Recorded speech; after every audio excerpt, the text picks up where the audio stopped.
that subhanAllah, the pillar of Islam that is most often not taken seriously, and the Prophet ﷺ talked about it haunting a person on the Day of Judgment, is zakah.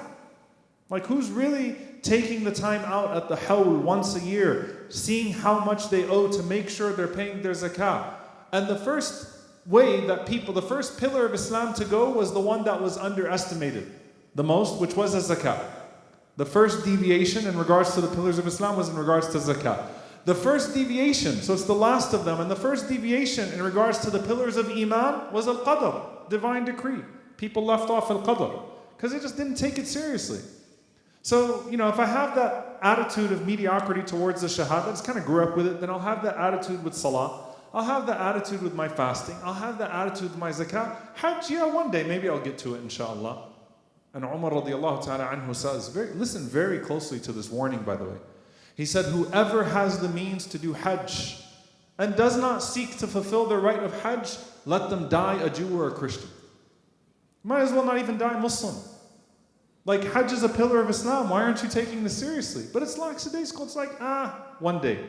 So the attitude towards one of the pillars of Islam will naturally find itself reflected towards all of the pillars of Islam, which is an attitude of mediocrity, complacency. That's the first one, right? And so, إِنَّهَا لَكَبِيرَةٌ إِلَّا عَلَى الْخَاشِعِينَ.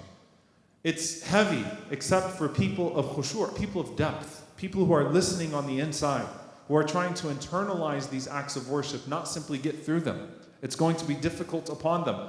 And the attitude will be, whatever. Hayya ala salah, I'll wait until the very end of the time of salah, drag my feet, and I'll just get it over with. Ramadan is here, all right, fine, I'll just get through Ramadan. All of these things, I'll just get through them.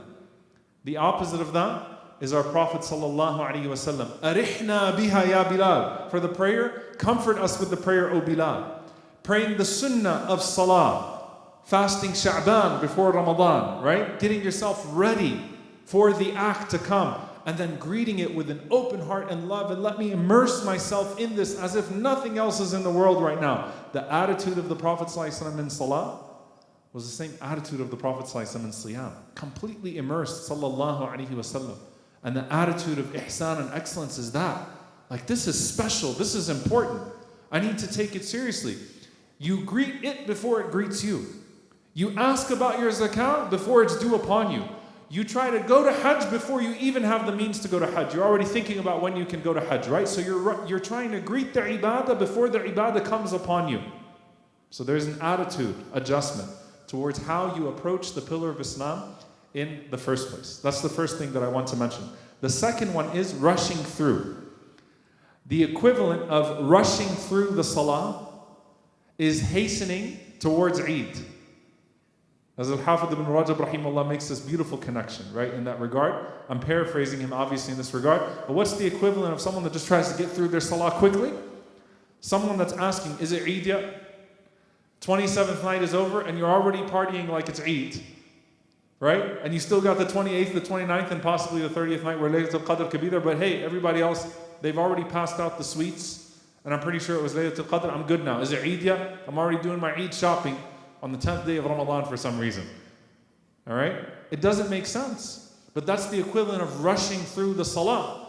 Someone goes to Hajj, and by the way, like I just have to say this, please don't be offended, but American Hujjaj, probably the most difficult to deal with.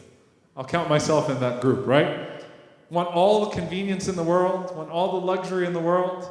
Like, all right, is this here yet? Is this here yet? But where's the immersion in Hajj?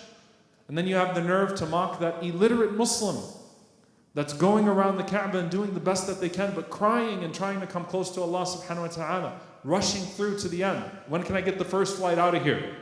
Right? I got to get back to work. So there's an attitude of istiqbal, how you receive, and then an attitude of how you proceed. That's number one, that's consistent across all the 5 pillars of Islam. And Allah Azza wa Jalla speaks to that attitude.